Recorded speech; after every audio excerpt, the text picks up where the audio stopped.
Hello everybody and welcome to the Daily Review, episode number 214 for Friday, September 11th, 2009. Oh, darling, please believe. And the film I'm going to be reviewing for you guys today is 9. This is the animated film from director Shane Acker, and it's produced by Tim Burton, who's obviously a pretty big name behind this. And the voices for this film are from Elijah Wood, John C. Reilly, Jennifer Connelly, Martin Landau, Christopher Plummer, and a few others here and there that I'm not too familiar with. 9 tells the story about this futuristic world where basically humans have been wiped out by these machines that have been created, and they kind of turn against us in a time of war and they wipe us out, and it's a very bleak and desolate looking world.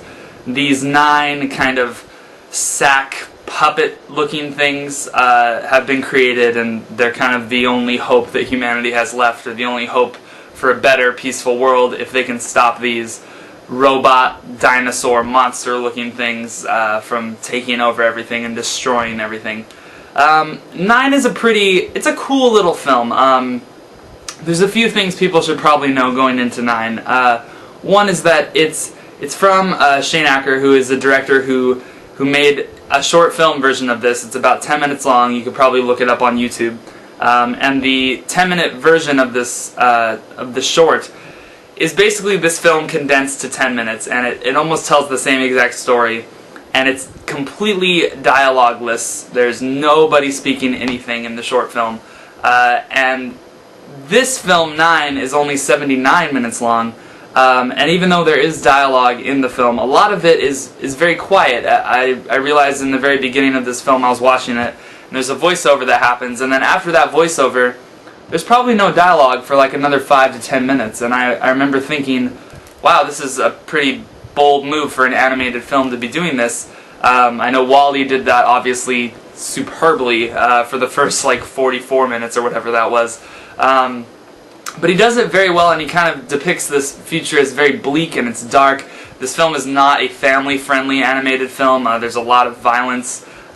People are chopping off robots' heads and things like that in this film. But all that being said, I don't think that 9 is really breaking any new ground. I think that it's a fairly standard film. It actually almost felt to me like the type of movie that would just have been made for TV or gone straight to DVD. But with Tim Burton's name behind it, of course it's going to get some sort of a theatrical release. I was pretty visually stunned by the film. I think the visuals are pretty incredible. Most of the voice acting is good with the exception of Elijah Wood. I really didn't buy, I didn't see his emotion coming through in the character, but the person who plays 1, who I believe is Christopher Plummer, excellent job of voice acting. He's probably the best, most fleshed out character in the whole film. There's a lot of small subplots involving kind of a mini love story between 9 and 7. And 7 is voiced by Jennifer Connelly, that I don't buy, that I feel was just thrown in there just to be thrown in there because it's a guy character and a girl character and you have to have some sort of a love story.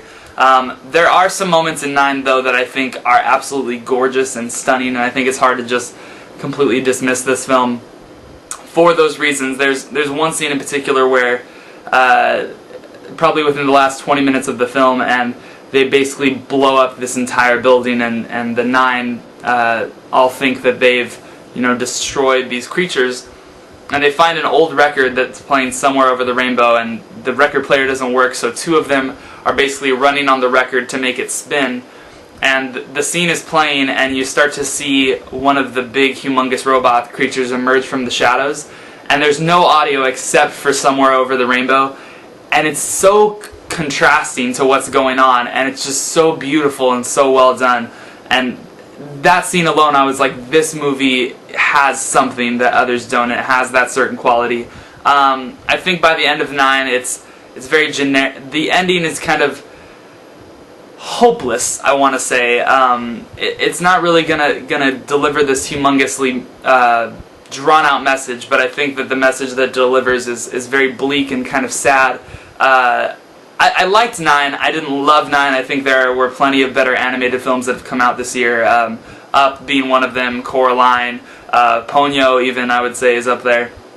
But it's definitely better than the standard, what I'm going to call lame animated fare like Ice Age 3 or Monsters vs. Aliens. All that being said, I give 9 a very strong 3.5 out of 5. Anyway, thank you guys very much, and come back tomorrow when I review Yellow Submarine. That's right.